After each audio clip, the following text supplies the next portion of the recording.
Luke chapter 2, verses 41 to 52. Now every year his parents went to Jerusalem for the festival of the Passover. And when he was 12 years old, they went up as usual for the festival. When the festival was ended and they started to return, the boy Jesus stayed behind in Jerusalem, but his parents did not know it. Assuming that he was in the group of travelers, they went a day's journey. Then they started to look for him among their relatives and friends. When they did not find him, they returned to Jerusalem to search for him. After 3 days, they found him in the temple, sitting among the teachers, listening to them and asking them questions. And all who heard him were amazed at his understanding and his answers. When his parents saw him, they were astonished. His mother said to him, "Child, why have you treated us like this? Look, your father and I have been searching for you in great anxiety." He said to them, "Why were you searching for me? Did you not know that I must be in my Father's house?" But they did not understand what he said to them. Then he went down with them and came to Nazareth and was obedient to them. His mother treasured all these things in her heart. And Jesus increased in wisdom and in years, and in divine and human favor. The word of the Lord. Thanks be to God. This story is a reminder to us of just how easy it is to lose Jesus along the way. That's exactly what happened to Mary and Joseph. You heard what Luke said. They were there in Jerusalem to celebrate Passover like they did every year.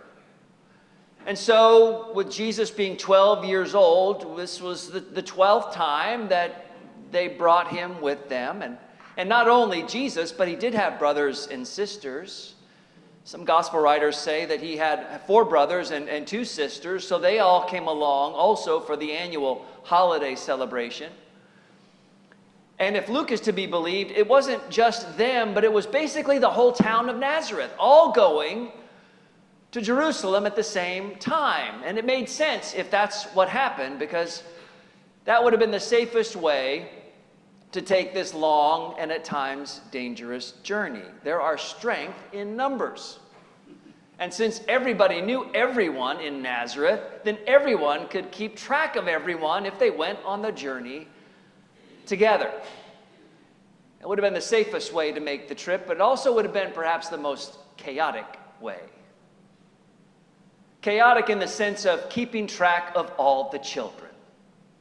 Now, not the little children. They wouldn't have been that difficult to keep track of. I mean, the littlest ones would have held on to the hem of their parents' garments for dear life, for fear that they might get lost in the crowd. No, the ones I'm talking about are the adolescents, the teens and the preteens. Those are the ones who would have tended to have wandered off, trying to assert their independence, or maybe just trying to make a long and boring journey more interesting. It would have been the teens and the preteens who would have constantly gone ahead of the larger group, or in Jesus' case, lagged behind.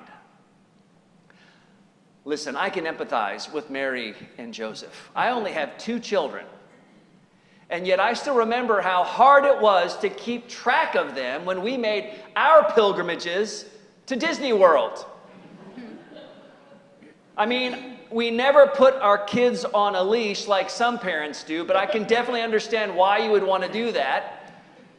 Because if your child is on a leash, at least they're not going to get lost, and there are a million ways to get lost at Disney World.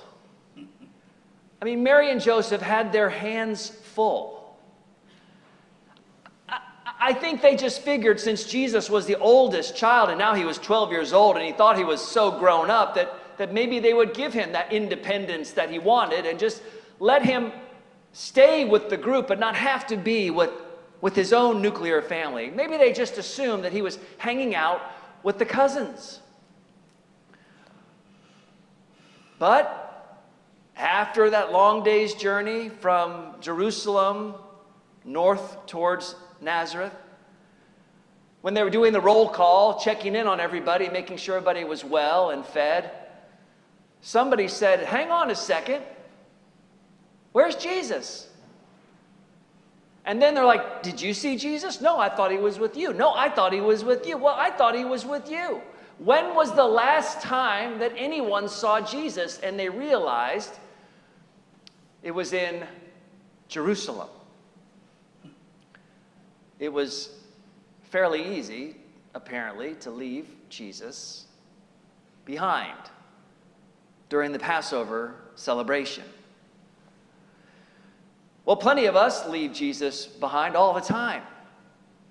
Some of us just did that a couple weeks ago during the holidays.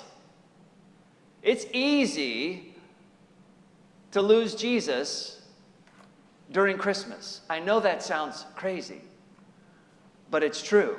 It's easy to lose him along the way because, well, you have a lot to do during Advent and Christmas. There's so many presents to buy and cards to send and cookies to bake and parties to attend that it's so easy to not have any time to reflect on the person for whom the holiday is named.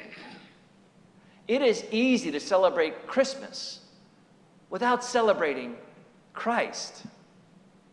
It's so easy to lose Jesus along the way in the hustle and bustle of the holidays.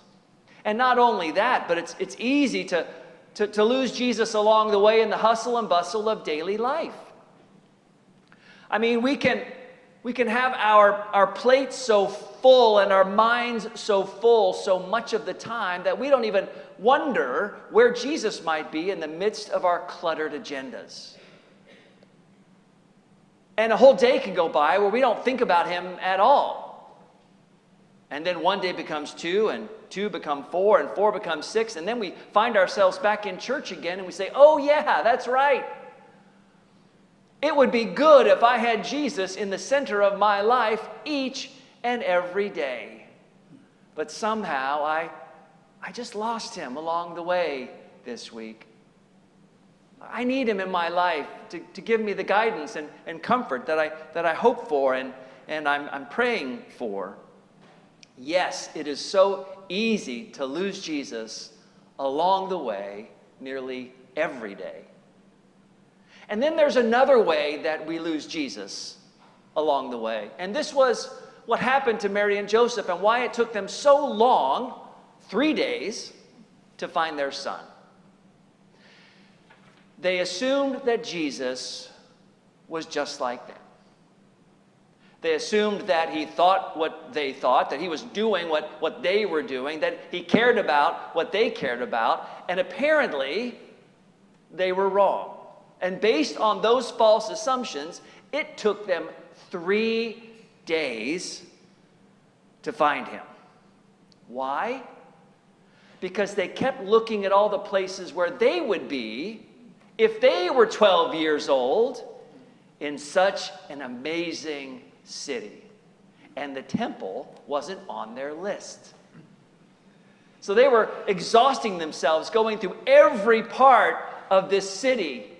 And only when they had exhausted all of their own assumptions about places where a preteen would be, did they end up, maybe just to get some rest, in the temple. And that's where he was, attending a Bible study.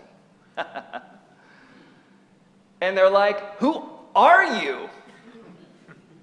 Which is a very good question. Jesus even seems surprised that they're surprised that he's there. He's like, "Why were you searching for me? Didn't you know that I would be in my Father's house?" Now, if I said something like that to my parents, if they'd been searching for me for 3 days, I wouldn't get to grow up to be the Messiah.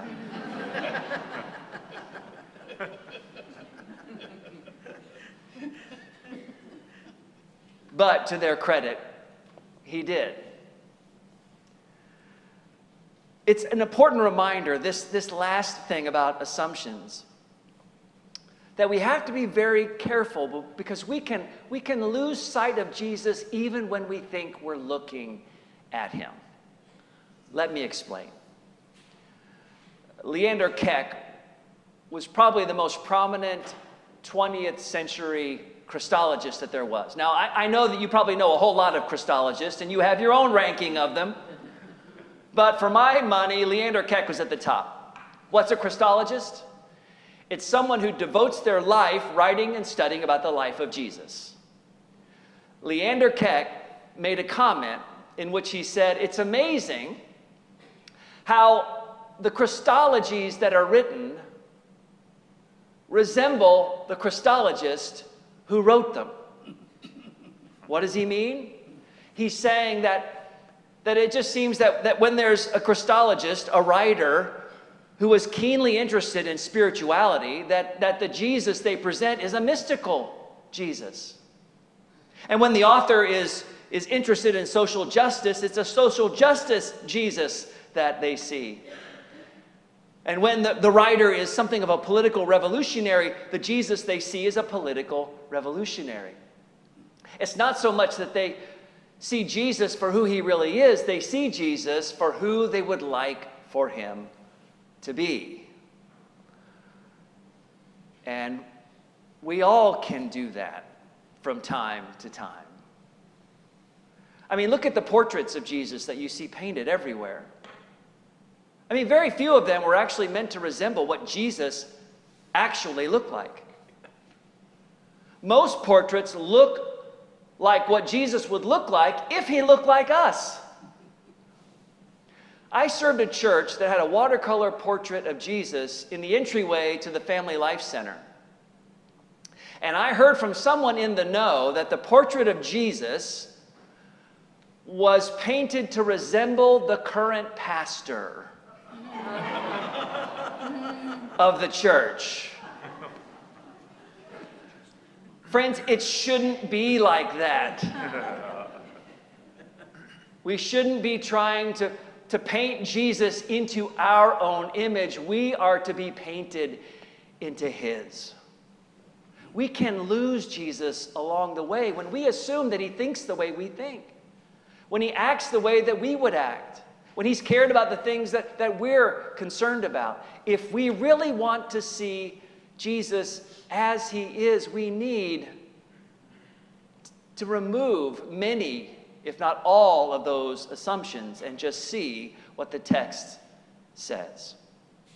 Yes, Jesus was a mystic, but he was also a social revolutionary. He was also interested in social justice. He was also a feminist, but he wasn't any one of those things. He was all of those things, and he was more. And we lose Jesus along the way if we only think that he thinks and acts and looks a whole lot like us. This is the epiphany that Mary and Joseph have at the temple, that this child that was theirs was also very much his own person.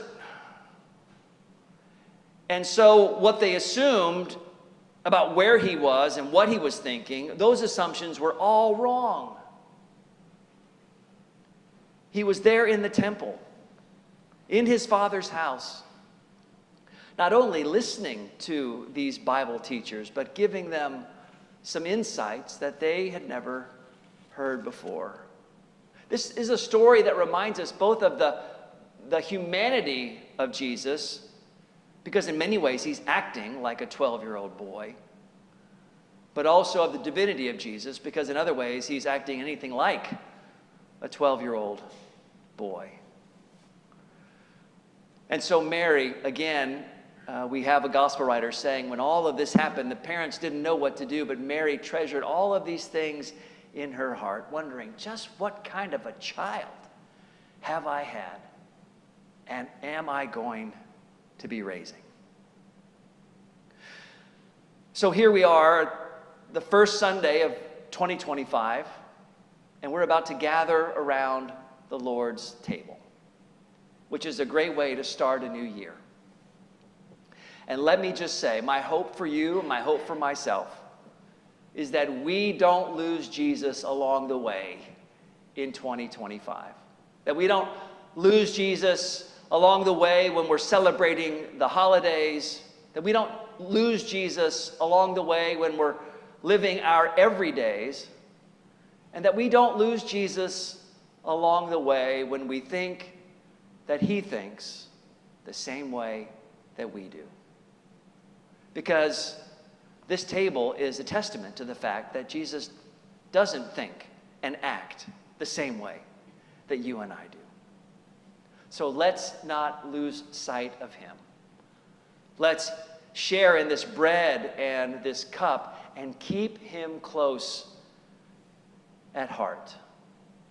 And let us let his life illumine our lives. And let us try to see him for who he really is and not who we want him to be.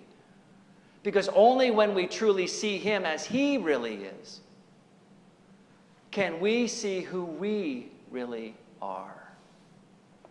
The beautiful, broken, beloved, and blessed children of God.